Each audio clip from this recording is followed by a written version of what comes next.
సిద్దిపేట జిల్లా హుస్నాబాద్ సిద్ధేశ్వర స్వామిని దర్శించుకున్నారు మంత్రి పొన్నం ప్రభాకర్. ఆలయంలో కొలువైన సిద్ధేశ్వర స్వామికి 6 కిలోల వెండి రుద్ర కవచాన్ని సమర్పించారు మంత్రి. శాసనసభ ఎన్నికల సమయంలో కోరుకున్న కోరిక నెరవేరడంతో ఇప్పుడు మొక్కు చెల్లించుకున్నట్లు తెలిపారు. తాను కోరుకున్నట్లుగా రాష్ట్రంలో ప్రజల పక్షాన పోరాడే ప్రభుత్వం నెలకొందన్నారు మంత్రి పొన్నం.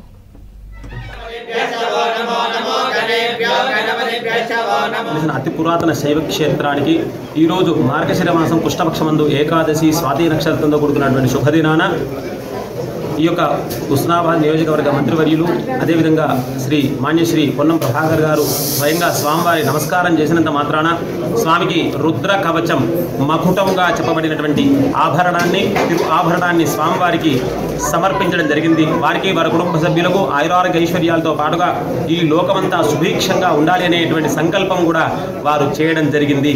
ఈరోజు దేవాదాయ ధర్మాదాయ శాఖకు వారు సంప్రోక్షణ కార్యక్రమం నిర్వహించేసి అప్పచెప్పడం జరిగింది.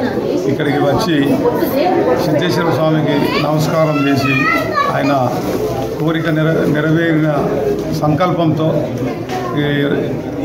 ఇక్కడ దేవాలయానికి రుద్ర కవచం వెండితోని 6 లక్షల రూపాయలు మరియు రోడ్డుకు 25 లక్షల రూపాయలు మంజూరు చేసినాడు.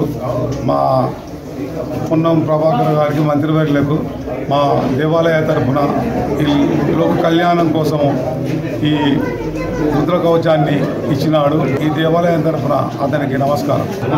మంత్రివర్యులు వారి ఆధ్వర్యంలో ర్యాలీగా ఇక్కడ సిద్ధేశ్వర తీసుకొచ్చి కొత్తకోట దేవస్థానం పూజారులచే ఇక్కడ రుద్రహోమం అభిషేకం అన్ని రకాల పూజ నిర్వహించి ఇట్లాంటి